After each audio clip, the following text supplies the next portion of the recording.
Merci Jésus. Je prends cet engagement ce matin de te servir. Je prends cet engagement ce matin de te suivre. Ce matin, je prends l'engagement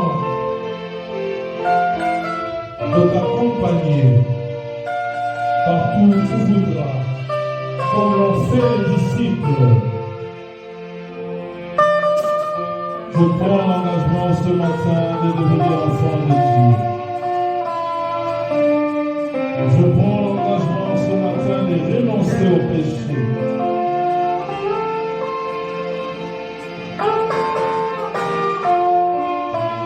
Je fais ce vœu de te servir toute ma vie sur cette terre de hommes.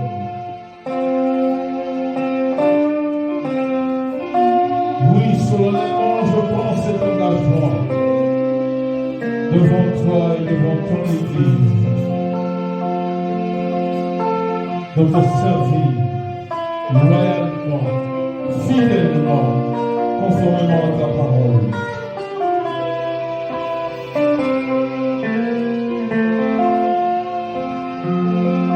D'être mon Dieu. Alors que ce jour-là, les apôtres réunis te posèrent une question. Seigneur, est-ce en ce temps que tu rétabliras le royaume d'Israël? Tu leur répondis, ce n'est pas à vous de connaître le temps ou le moment que le Père a fixé de sa propre autorité. Mais tu ne t'es pas arrêté là. Tu as continué à dire, mais vous recevrez une puissance. Le Saint-Esprit survenant sur vous, et vous serez mes témoins à Jérusalem, dans toute la Judée, dans la Samarie et jusqu'aux extrémités de la terre. Oui, bien-aimés,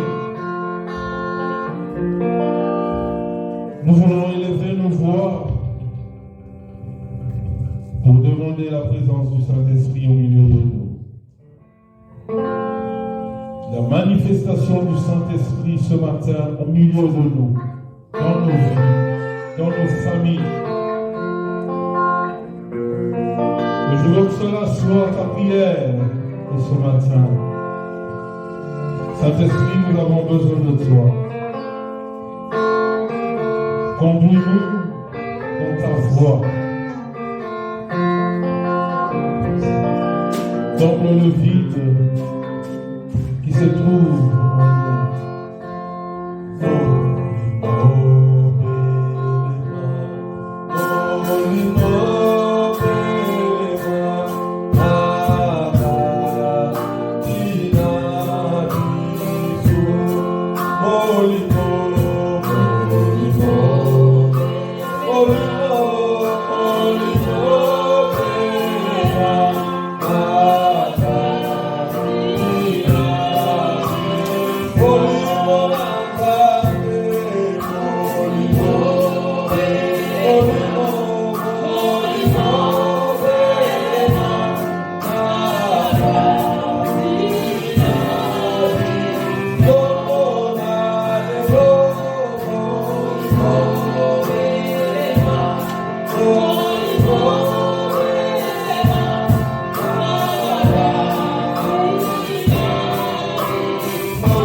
Ainsi dit l'Éternel ce matin à son peuple, ne pensez plus aux événements du passé et ne considérez plus ce qui est ancien. Voici, je veux faire une chose nouvelle sur le point d'arriver. Ne la connaîtrez-vous pas? Je mettrai un chemin dans le désert et de fleuves dans la solitude. Bien-aimés, à cause de ces promesses venant des dieux, à cause de l'exaucement ce matin, nous voulons l'adorer. Car la Bible dit, lesquels existant en forme de Dieu n'a point regardé comme une proie à arracher d'être égal avec Dieu, mais s'est dépouillé lui-même en prenant une forme de serviteur, en devenant semblable aux hommes. Et en parut comme un simple homme, il s'est humilié lui-même, se rendant obéissant jusqu'à la mort, même jusqu'à la mort de la croix. Bien-aimés, nous voulons adorer ces dieux. C'est Dieu par qui nous existons. Le Dieu par qui le monde existe. Nous voulons élever ce nom qui a été élevé au-dessus de tout le nom. Et au-devant de ce nom, tout genou fléchit et toute langue confesse qu'il est Dieu. J'aimerais que tu prennes la position convenable pour adorer ton Créateur. Nous sommes soit debout, soit à genoux. Car lui seul est digne de rester assis sur son trône de gloire. Pendant que la chorale va nous aider avec un cantique, j'aimerais que tu commences déjà à élever ta voix pour adorer Dieu.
Nous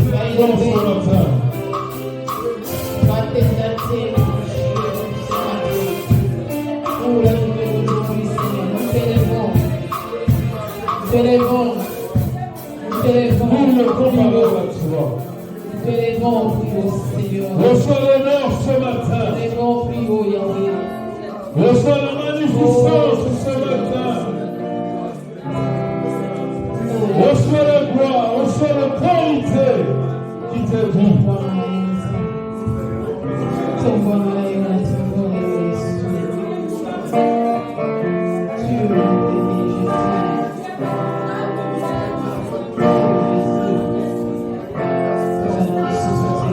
Roi de mon salut, la source de qui n'arrive jamais.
Ce matin, nous te levons.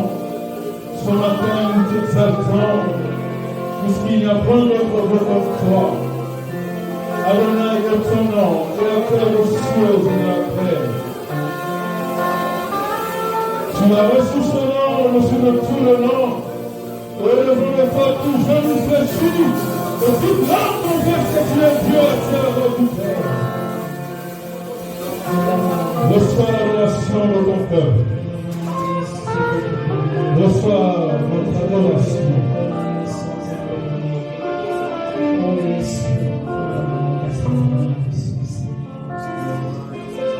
Nous n'avons rien qui soit comparable à ta grandeur. Nous n'avons rien à te donner qui soit comparable à ta grandeur. Voilà pourquoi nous t'acclamons. Nous t'acclamons ce matin puisque tu es Dieu. Nous t'élevons puisque tu es Dieu. Reçois l'honneur, reçois la puissance, reçois la majesté, reçois le cri de joie, reçois nos acclamations puisque tu es Dieu. Alléluia.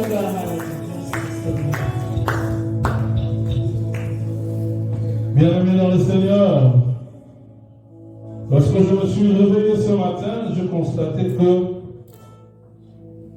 je respirais. Je constatais que j'étais encore en vie. Et la Bible me dit que tout ce qui respire loue l'Éternel. Voilà pourquoi nous allons louer les Seigneurs. Là où tu te trouves, je te demande très poliment de t'élever, puisque nous allons louer les Seigneurs. Pendant que la chorale se prépare, tu salues ton voisin de gauche et de droite. Il est le même, il est le même, hier aujourd'hui.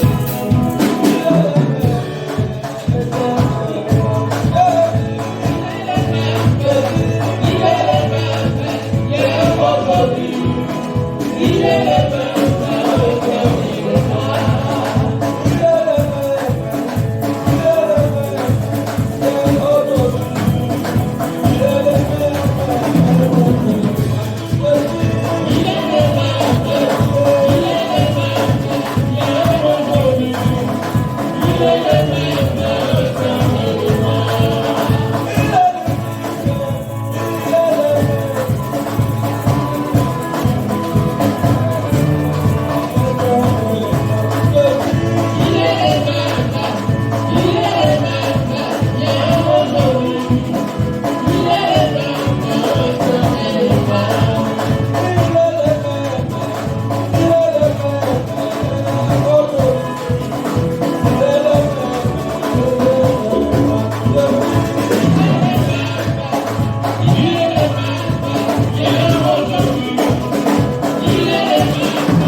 reconnaissons le Seigneur pour ta présence. Nous voulons aussi écouter la parole de Dieu.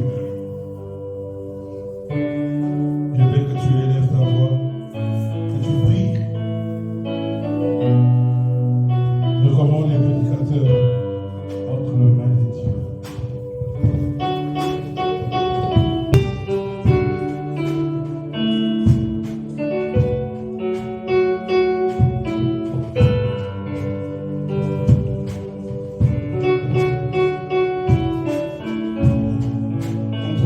Nous recommandons ton serviteur qui est un canal par lequel tu vas nous bénir.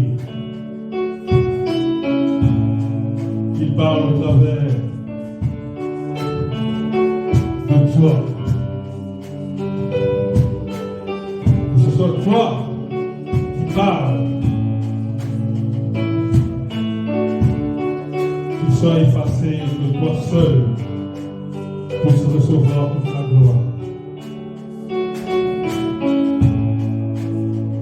Bénis-nous au travers de lui, pour que tout soit pour ta gloire. Au nom puissant de ton Fils, nous avons ainsi prié. Nous disons Amen. Pendant que nous invitons le pasteur responsable, nous acclamons le Seigneur. Amen. Bon dimanche à tous. Aidez-moi pardon à saluer ton frère. Souhaite-lui bon dimanche. Bienvenue dans la présence de notre Dieu.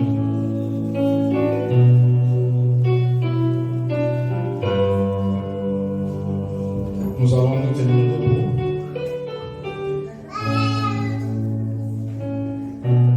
Nous allons rester debout, nous allons lire la parole du Seigneur. Je suis dans le livre de Galates 5, le verset 22.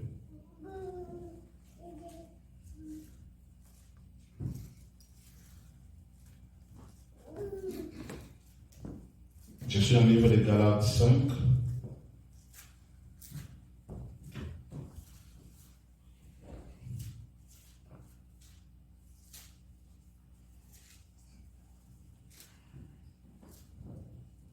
Nous commençons par le verset 19, jusqu'au 25e verset.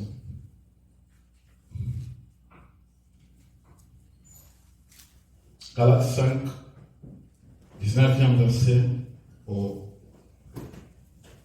25e verset. Nous lisons dans le nom de Jésus. La Bible dit ceci.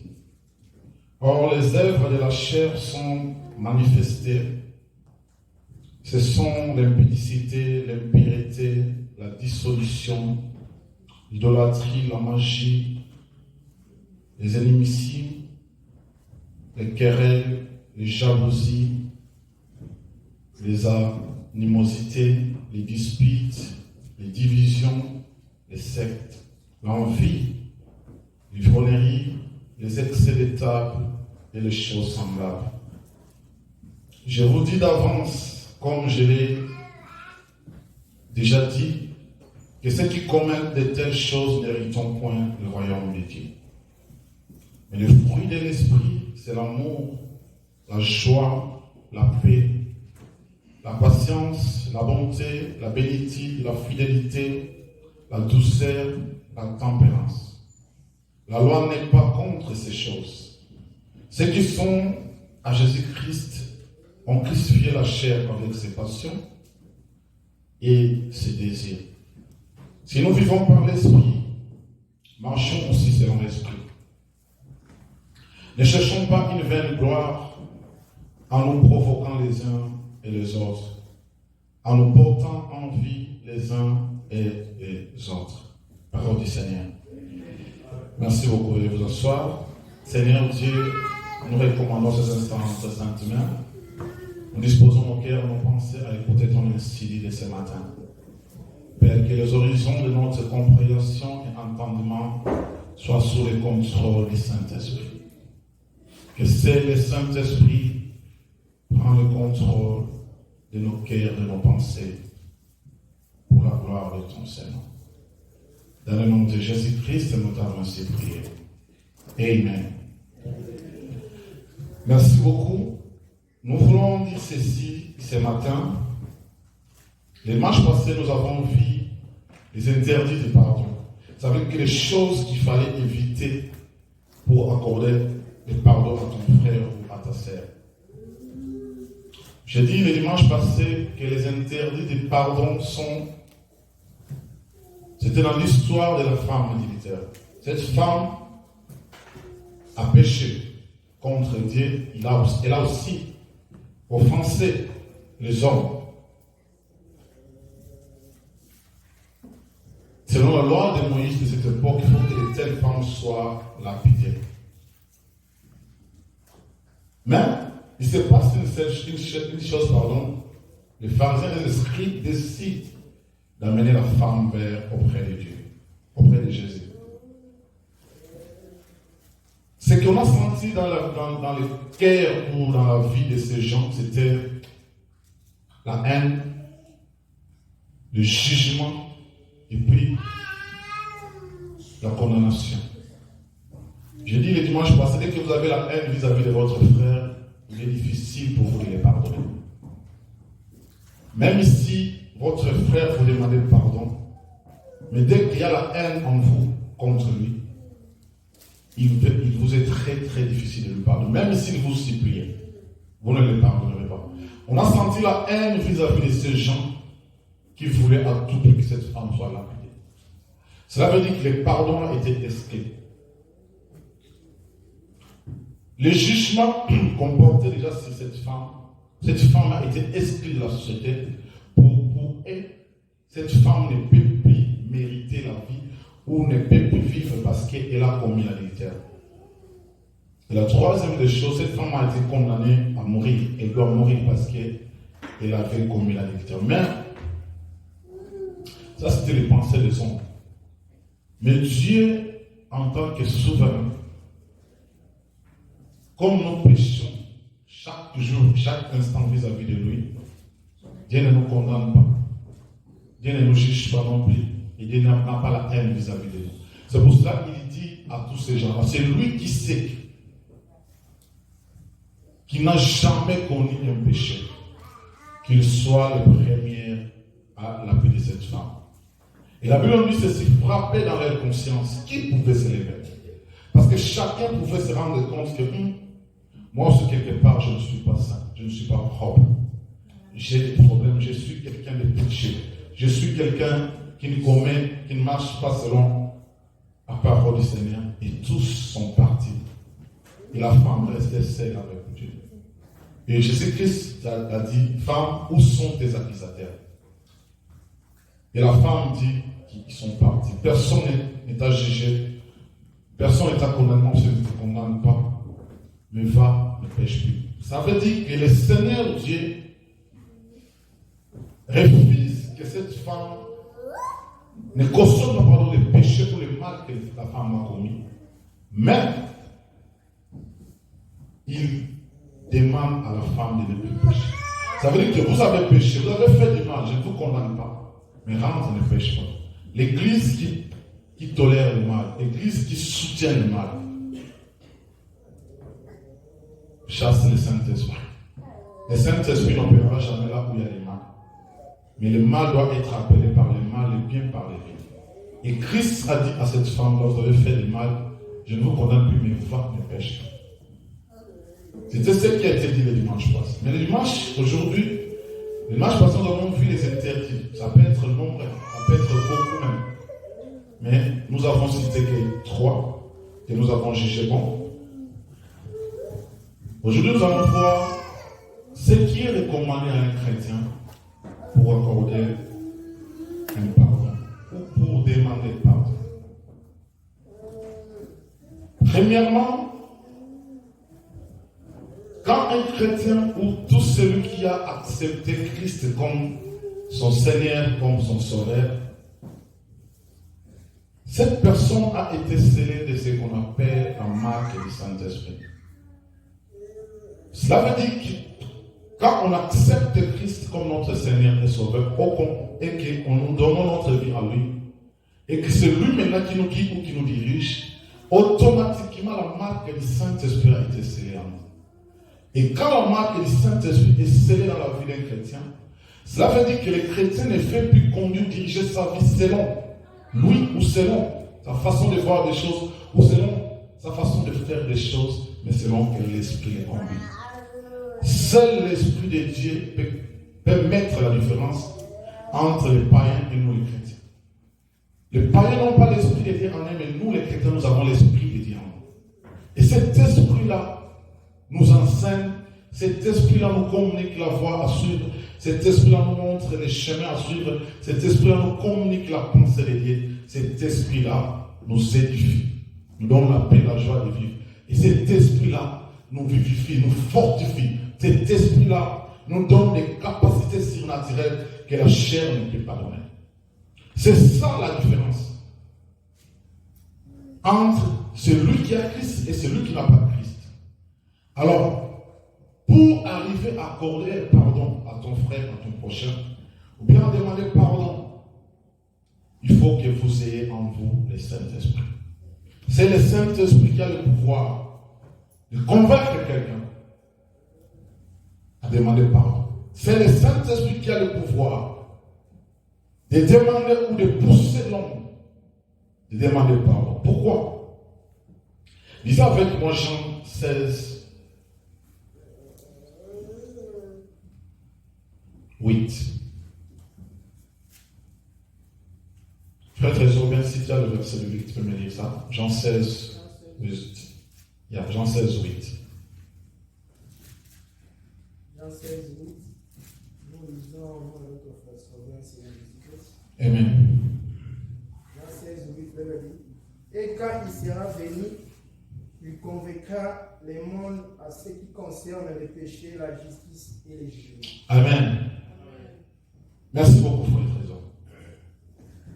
Quand le Saint-Esprit sera venu, c'est lui qui va convaincre le monde du péché, de la justice, même du jugement.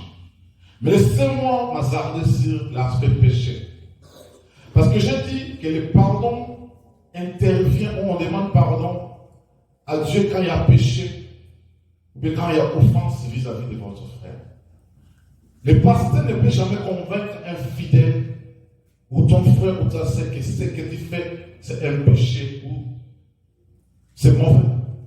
Mais le Saint-Esprit en vous, c'est lui qui va convaincre le monde.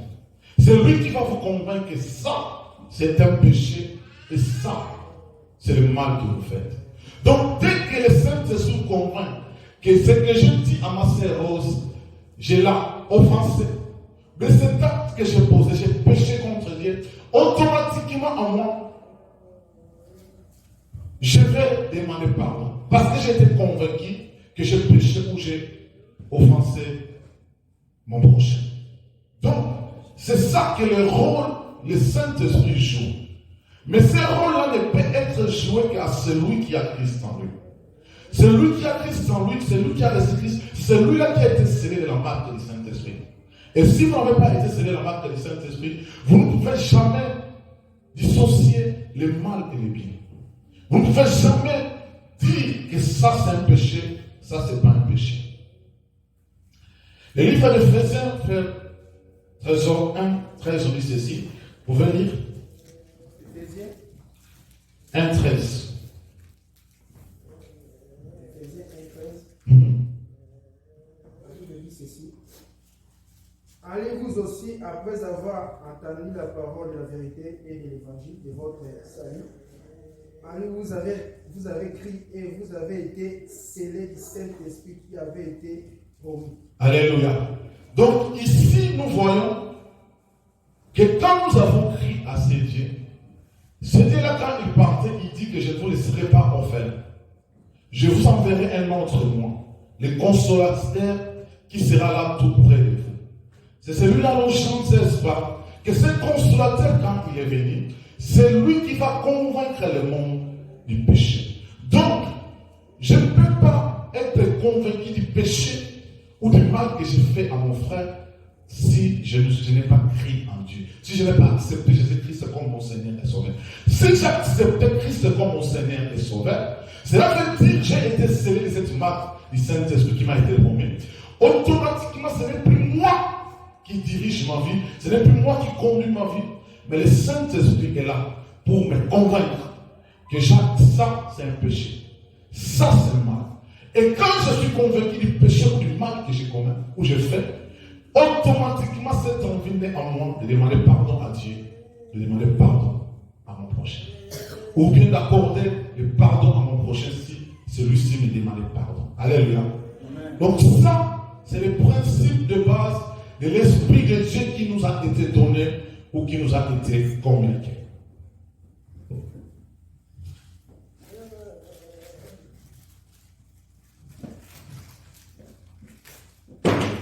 Je vais te donner le stylo.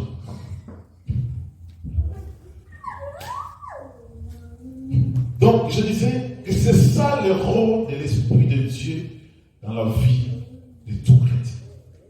Mais alors, quand le Saint-Esprit est en vous, bien-aimés, le Saint-Esprit a les désirs contraires aux désirs de la chair. Le Saint-Esprit produit en vous les désirs ou les fruits de l'Esprit. Ce sont ces fruits de l'Esprit-là qui vont vous permettre de vivre selon l'Esprit et non selon la chair. D'accomplir les désirs de l'Esprit qui sont les désirs de Dieu et non les désirs de la chair. C'est pour cela dans le livre de Galates, comme on le dit, la Bible nous dit de marcher selon l'Esprit et nous n'accomplirons pas les désirs de la chair. Mais si nous ne marchons pas selon l'Esprit, bien-aimé, la chair va dominer sur nous et le désir de la chair, c'est ces désirs-là qui seront accomplis tout le temps. Or, les désirs de la chair, bien-aimé, la Bible nous dit, nous les remercions dans le livre de Galates 5, c'est la jalousie, c'est l'envie, tout ce que nous avons dit. Quelqu'un qui envie son frère ne peut pas lui pardonner. Quelqu'un qui jalouse son frère ne peut pas lui pardonner. Quelqu'un qui a de la haine vis-à-vis de son frère ne peut pas lui pardonner. Quelqu'un qui juge son frère ne peut pas lui pardonner. Quelqu'un qui condamne son frère ne peut pas lui pardonner. Ça, ce sont les désirs de la chair. Et un chrétien né de nouveau doit désirer les désirs ou les fruits de l'Esprit en lui. Car les fruits de l'Esprit en vous connectent avec Dieu, ne vous permet pas de vivre selon la chair, mais vous permet de vivre selon l'Esprit. Et quand vous vivez selon l'Esprit, bien-aimé, vous n'accomplirez jamais le désir de la chair.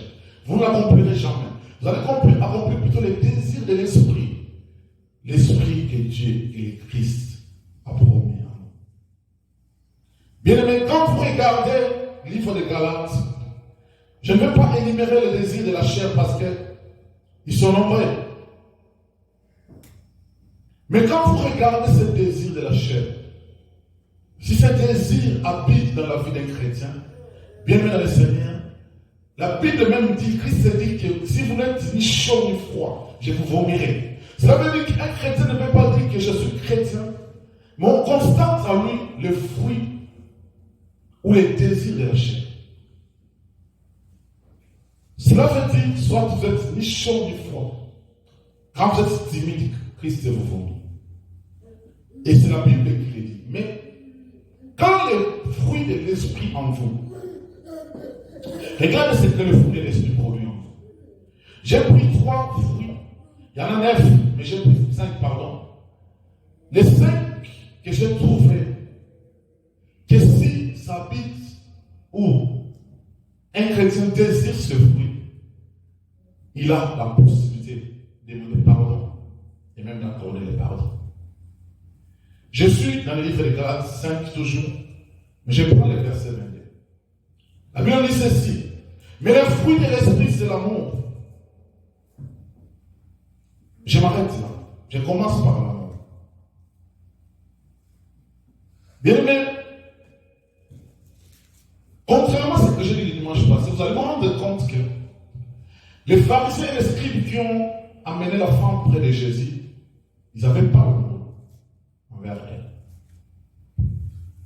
Ils avaient parlé des fruits de l'Esprit en eux, parce qu'il n'y avait pas l'amour.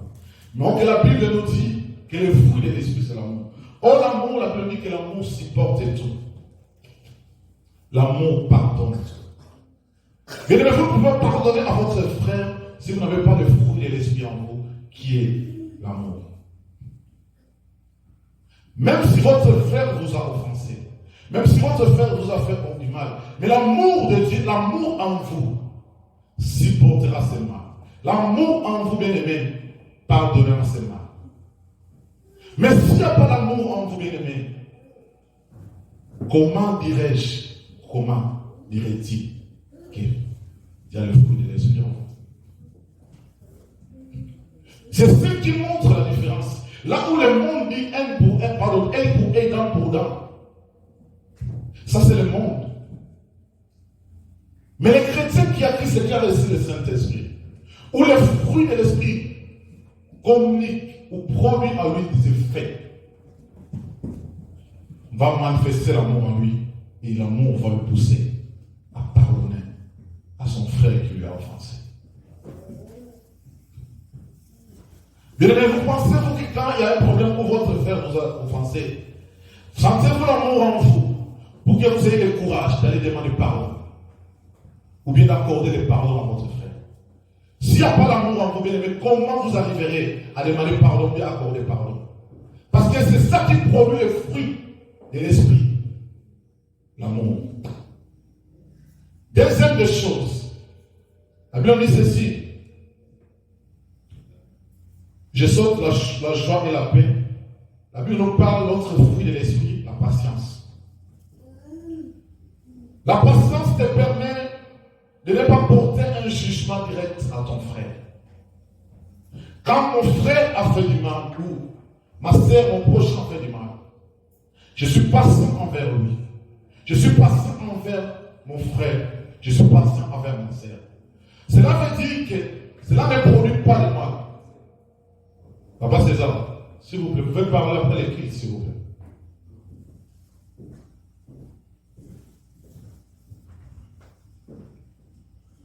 La patience en vous ne vous permet pas de juger ou de donner un jugement directement à votre frère ou à votre sœur. Mais plutôt, vous permet d'être patient. Vous savez comment Dieu est patient envers nous. Vous savez, si Dieu devait nous juger à tout moment de tout ce que nous faisons, qui sera sauvé? Personne ne sera sauvé. Dieu use de la patience en nous. Il dit qu'il est riche en bonté et lent à la colère. Cette lenteur à la colère, c'est ça qui montre la patience de Dieu vis-à-vis de nous. Il est patient, il est lent à la... Ça veut dire qu'il se fâche. Vraiment en dernier ressort. Il use cette patience-là envers nous. Mais est-ce que vous avez la patience vis-à-vis de votre frère, de votre prochain?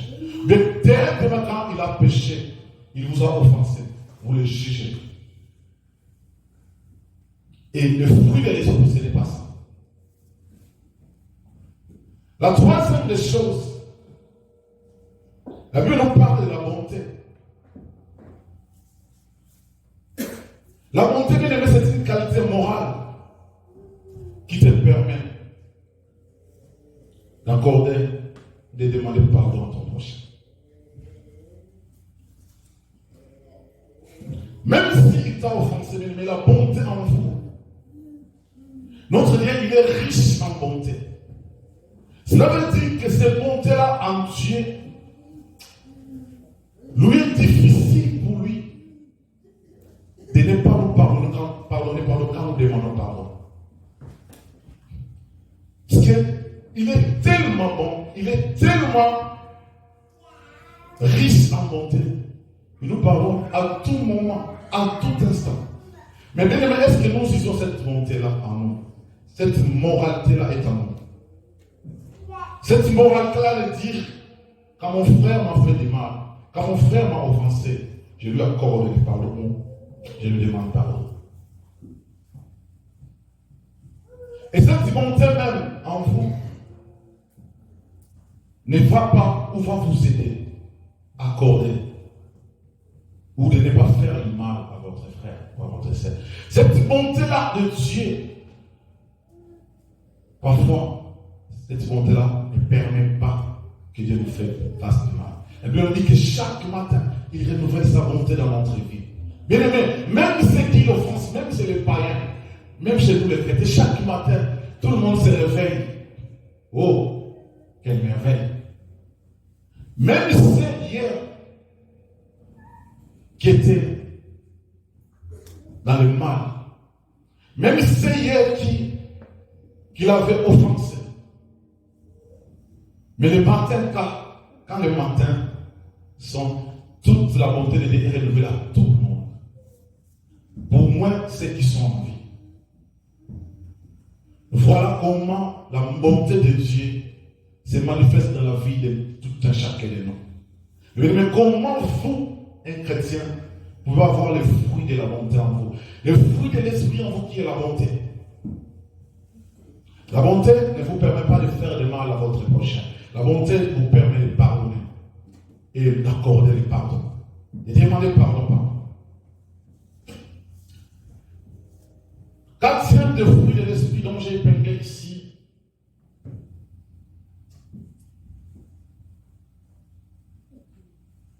c'est la douceur.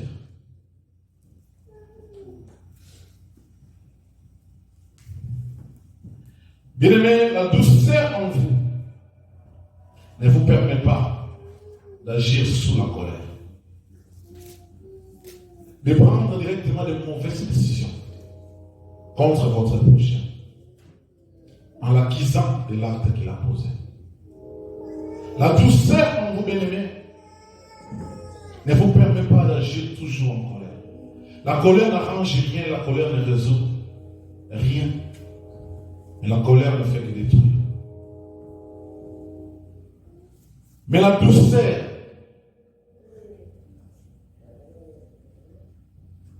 ne vous permet pas d'être toujours colérique, d'agir toujours sous la colère. Mais la douceur vous permet de calmer vos nerfs, de calmer votre réaction. Parce que si vous n'avez pas la douceur en vous, automatiquement quand votre frère va vous offenser, la colère va naître en vous. Vous allez condamner, accuser. Vous savez, ces gens, les pharisiens et les scribes, quand ils constatent que la femme a péché, cela veut dire qu'automatiquement la colère a agi en elle. Il faut que cette femme soit lapidée. Mais la colère ne résout rien du tout, la colère n'arrange rien du tout. La colère ne fait que vous enfoncer dans le mal. Vous avez vu ces grands prophètes qu'Israël où la Bible haït.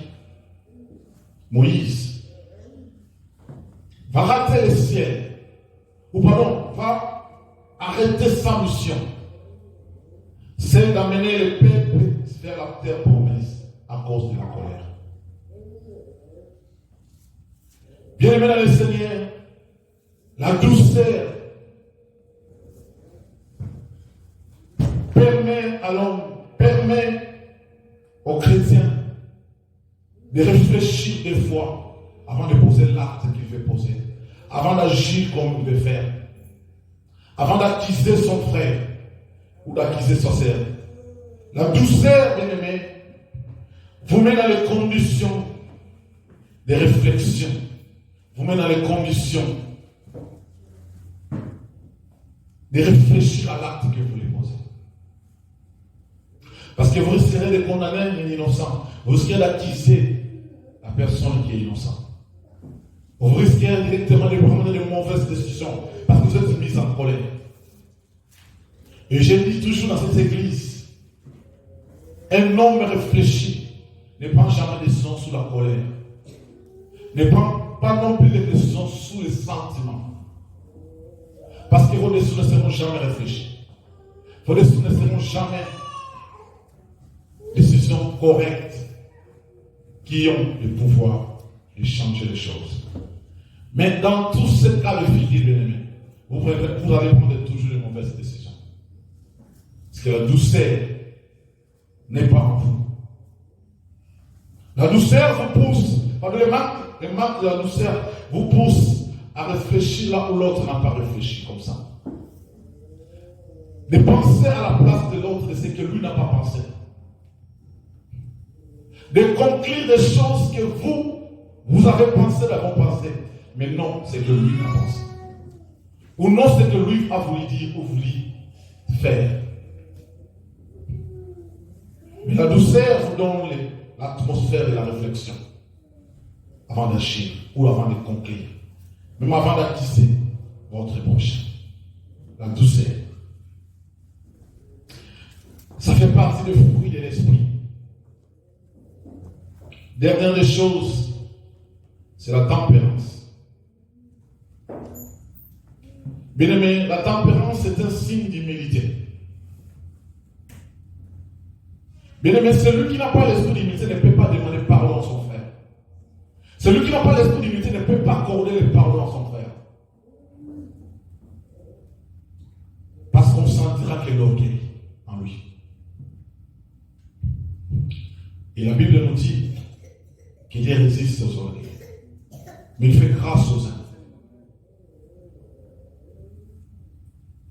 Bien aimé, votre tempérance montre suffisamment le niveau de votre humilité et de votre orgueil. Quand nous doit ça faire le que malamour pour agir, il n'y a pas l'esprit d'humilité en vous. Il n'y a que de l'orgueil en vous. Et quelqu'un qui est orgueilleux ne peut jamais pardonner à son frère. Celui qui est orgueilleux ne peut jamais demander pardon. Il ne peut jamais le faire. Il ne peut jamais simuler pour venir vous dire que non, pardonne-moi, c'est rose par rapport à ce que j'ai fait. Il ne fera ça jamais. Celui qui n'a pas l'humilité en lui-même ne peut jamais demander pardon ou accorder le pardon. Même si vous le demandez pardon 10 000 fois. Il y a un pasteur qui est venu me voir pour me dire que non, pasteur, faut femmes là, faut vos sols. J'ai dit, mais pasteur, j'ai demandé pardon. La personne ne veut pas me pardonner. Ça prouve en moi suffisamment que l'orgueil est en lui. Et même si je dois m'asseoir encore avec vous, vous pensez qu'il va me pardonner? Parce qu'il n'y a pas l'esprit d'humilité en lui. Il n'y en a pas. Je ne veux pas passer mon temps inutilement à faire cela.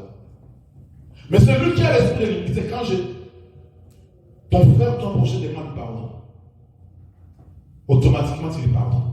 Et puis tout est oublié. Mais celui qui n'a pas l'esprit d'humilité, il ne va jamais demander pardon. Il ne va jamais non plus accorder le pardon à son frère ou à son prochain. Ça veut dire que le fruit de l'esprit n'est pas en vous. La tempérance en vous aussi bien ne vous permet pas de condamner les autres.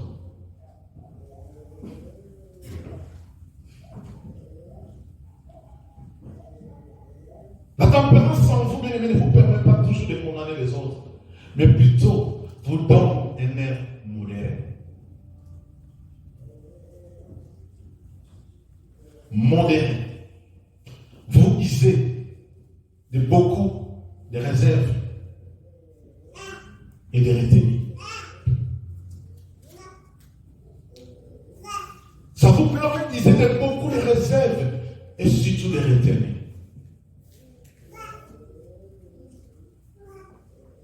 Devant une situation qui s'est passée, je dis à ma femme, je peux prendre une telle décision. À un moment donné, le Saint-Esprit me dit non. Si tu prends cette décision,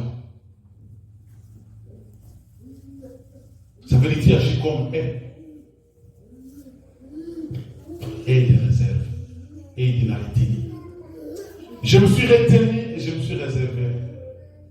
Mais je pense que le Saint-Esprit a fait le reste. J'ai senti la paix en moi, la consolation, la joie dont on me parler. Je dis voilà, j'ai voulu agir ainsi.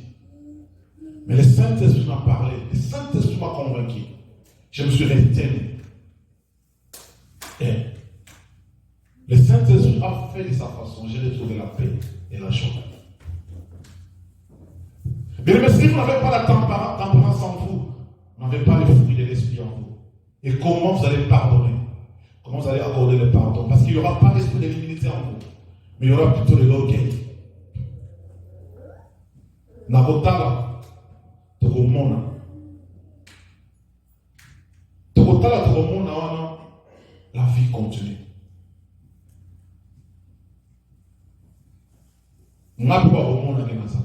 Mais la vie continue. Parce que ta tempérance ne va pas arrêter le monde. Ton manque d'humilité ne va pas arrêter les choses. Les choses vont avancer. Même si toi tu refuses d'accorder le pardon à ton frère ou à ta sœur, mais Dieu va le pardonner. Dieu va le pardonner. On s'en manque de ton pardon. On s'en manque de ton manque d'humilité. Continue à vivre sous l'orgueil. Mais Dieu résiste toujours aux orgueils. Mais il fait grâce aux œuvres. Parfois, votre humilité, bien-aimé dans le Seigneur, va défendre votre cause, même là où tout le monde vous a condamné, vous a accusé. Mais quand Dieu regarde votre cœur, la disposition de votre cœur, de votre humilité, mais Dieu peut vous accorder des choses que le monde vous refuse. C'est que les hommes vous refusent. Je l'ai dit, qu'un homme qui vous a accordé le pardon, bien-aimé, nous devons le sentir par rapport aux actes qu'il pose vis-à-vis de vous. C'est là où nous comprenons que cet homme vous a accordé son pardon. Cet homme vous a pardonné. Mais quand vous voyez les actes que la personne pose pour vous nuire, pour vous détruire, pour vous salir, mais il dit qu'il vous a parlé, qu'il n'a pas de problème avec vous. C'est un menteur hypocrite. C'est lui qui a accordé le pardon. On doit sentir l'esprit d'humilité en lui. On doit sentir l'esprit de retenue et de réserve, la tempérance. Quelqu'un vous a accordé le pardon, il ne va pas continuer à parler de mal de vous. Ça prouve suffisamment qu'il n'y a pas l'esprit d'humilité. Et c'est lui qui a l'esprit de l'humilité, bien aimé. C'est lui qui a la tempérance, qui montre que le fruit de l'esprit est en lui. Prouvera à suffisance que les actes qu'il pose, que celui-ci a l'esprit de Dieu en lui. Où les fruits de l'esprit sont en lui. Mais par rapport à ce que vous posez comme acte, les gens peuvent déterminer que celui-ci a un esprit, a le fruit de l'esprit en lui. Alléluia. Et les tu me faisais rire, il dit, pasteur, tu ne sais pas pour changer.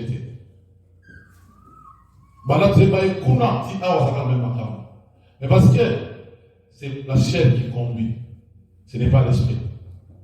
Celui que l'esprit conduit dirige, le désir sera différent. Les désirs ne seront plus les mêmes que celui de la chair ou que celle de la chair. Ou qu'il serait là que dès qu'aussi mieux, vous sentez toute la haine par rapport à ces réactions. Vous dites que le brisement n'est pas encore passé par celui-ci. Mais la tempérance, bien-aimée, est plutôt un chrétien être modéré. Avoir de la retenue, être réservé. Ne pas accuser les gens par rapport aux choses qu'ils n'ont pas commises. Ou par rapport à des choses que toi tu penses. Ou par rapport à des choses que toi tu médites. Qui me dit, parce que je parle avec Maman Katia Seki, pour moi je pense à Maman Katia Seki qui vous dit ça. Et ça c'est la personne qui agit comme ça, il n'y a pas le fruit de l'esprit en lui. Celui qui a le fruit de l'esprit, Maman Katia se dit que non, parce que Jacques Ambasé qui m'a dit, à ce cas-là, je l'ai dit. Maman Katia, calme là où elle est, et la vie continue. Mais si moi je commence à dire que Maman Katia Seki, c'est qui m'a dit, ça veut dire qu'il n'y a pas le fruit de l'esprit en moi. La fruit de l'esprit d'amour, l'amour ne soupçonne pas de mal. Je ne peux pas avoir l'amour, moi je commence à soupçonner le mal sur mon frère, ou sur ma sœur. De ce qu'il a dit ou de ce qu'il a posé comme ça. Je ne peux pas commencer à le soupçonner de mal. Ça veut dire qu'il n'y a pas de fruit de l'esprit en moi. Parce que l'amour ne me permet pas de soupçonner le mal de mon frère ou de ma sœur. Quand vous soupçonnez le mal de votre frère, comment vous allez le pardonner? Comment vous allez lui accorder le pardon? Mais ne blaguons pas avec les choses de Dieu. Comment vous allez lui accorder le pardon? Vous ne pouvez pas soupçonner du mal de votre bien-aimé, de votre frère, sans parler avec lui, sans lui poser la question de savoir pourquoi vous avez dit ça, pourquoi vous avez fait ça. Là, du moment où vous êtes rassuré que ce que je lui dis, ce que je lui fais, ce n'est pas dans ses intentions.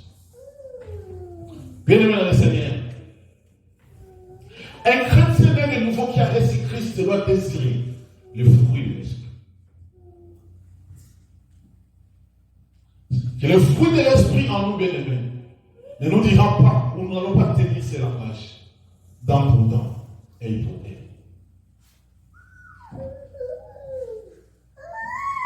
Pouvons tenir de tels langages en tant que des chrétiens.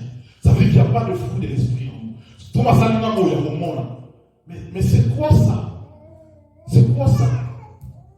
Mais ça, c'est le monde qui le fait. Où sera la différence entre nous qui ont été scellés de la marque du Saint-Esprit, qui ont reçu Christ, et le monde? La Bible dit que lui-même vous convaincra du péché, de la justice et du jugement.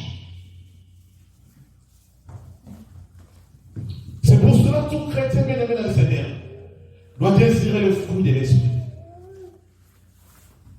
Les fruits de l'esprit en vous, bien-aimés, vont vous pousser, vont vous aider à demander pardon avec toute humilité du mal que vous avez fait à votre frère. Le fruit de l'esprit en vous va vous mettre dans les conditions d'accorder un pardon. Parce que ma femme m'a méconnu. Moi, je suis une personne, parfois je n'ai pas besoin que quelqu'un vienne me demander pardon. Mais je vois l'attitude que la personne affiche vis-à-vis de moi par rapport à l'acte qu'il a posé. Dès que je sens l'humilité en lui par rapport à l'acte qu'il a posé, je lui accorde le pardon avant qu'il me demande le pardon. Alléluia. Parce qu'en moi, il y a le fruit de l'humilité. Quand ma sœur Rose m'a géré, par exemple, mais après-demain, je viens lui dire, ah, papa, vous nous a bien. Même si elle ne me demande pas pardon de cet acte qu'il a posé. Mais le fait de venir me poser la question par rapport à ma santé, par rapport à comment je vais à la maison, je lui accorde le pardon avant qu'elle me demande le pardon. C'est ça un homme qui a le fruit de l'esprit.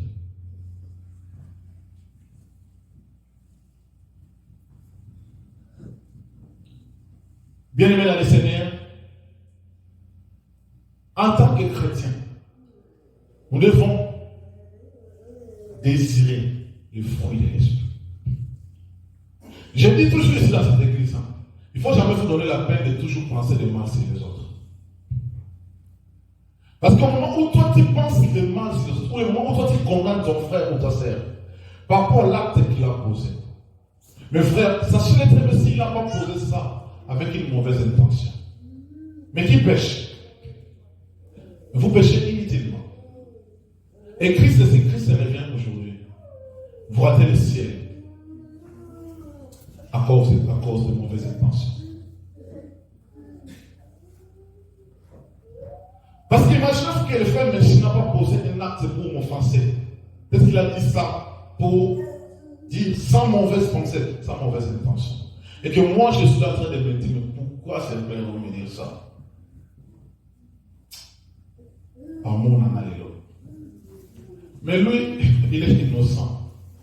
Ça veut dire que Christ revient aujourd'hui. J'ai des problèmes dans mon cœur avec mon frère Messi sans raison valable. Moi, je laisse lui parler. Bien aimé, un chrétien doit désirer le fruit de l'esprit. C'est pour ça que je dis toujours, j'aime quelqu'un qui vient me dire la vérité en face. C'est pour ça que j'aime beaucoup ma femme.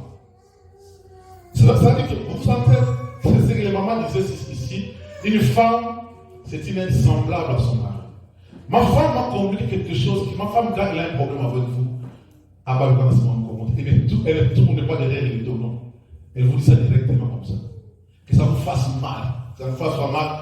Et puis elle vous dit, moi j'ai dit ça, pour moi je suis libéré. Le seul qui a dit qu'elle va, moi ça va, ça va. Elle est libre, toi tu en souffres. Et ma femme m'a beaucoup aidé par rapport à cela. Et j'ai dit toujours dans ma vie, est-ce qu'après cette femme, j'aurai une autre femme comme elle? Amen, maman Rose. Il faut qu'elle soit là à mon côté parce que c'est mon aide semblable. Elle sait me dire que non, ça, Dieu c'est parce que tu ne peux pas faire des choses pareilles. Ma femme ne m'encourage jamais de mal.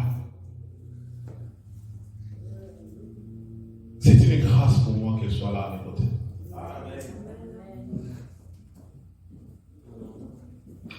Je dois me dire que non, à ce moment ici, je peux dire ceci, je peux penser ceci, je peux comprendre ceci. Mais bien aimé dans le Seigneur, l'amour est plus fort que tout. Et l'amour, c'est le même métier d'amour.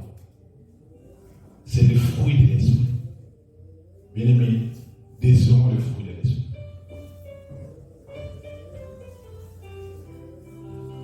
Désirons le fruit de l'esprit en nous. C'est ce qui fera la différence entre le monde.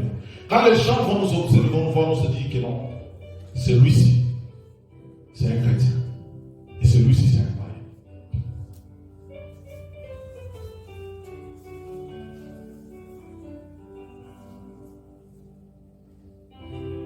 Je m'arrête là aujourd'hui. Je vais conclure en disant ceci. Le dimanche passé, nous avons vu ce qu'il fallait éviter pour demander pardon et accorder un pardon à ton frère ou à ta sœur. Ce dimanche ici, nous avons vu que nous devons éviter les désirs de la chair qui sont contraires aux désirs de l'esprit. Et le désir de l'esprit produit en nous le fruit de l'esprit. Les jours où nous avons crié à Christ, nous avons été scellés de cette marque. Et l'esprit de Dieu nous convainc du péché, du mal que nous faisons. Et dès que nous avons été convaincus, nous pouvons demander pardon ou accorder pardon. Mais le fruit de l'esprit en nous, c'est ce qui va pousser l'homme ou un frère ou une sœur à demander pardon avec humilité et d'accorder le pardon. De ne pas agir comme les païens, de ne pas faire comme les autres le font, mais comme l'esprit nous pousse.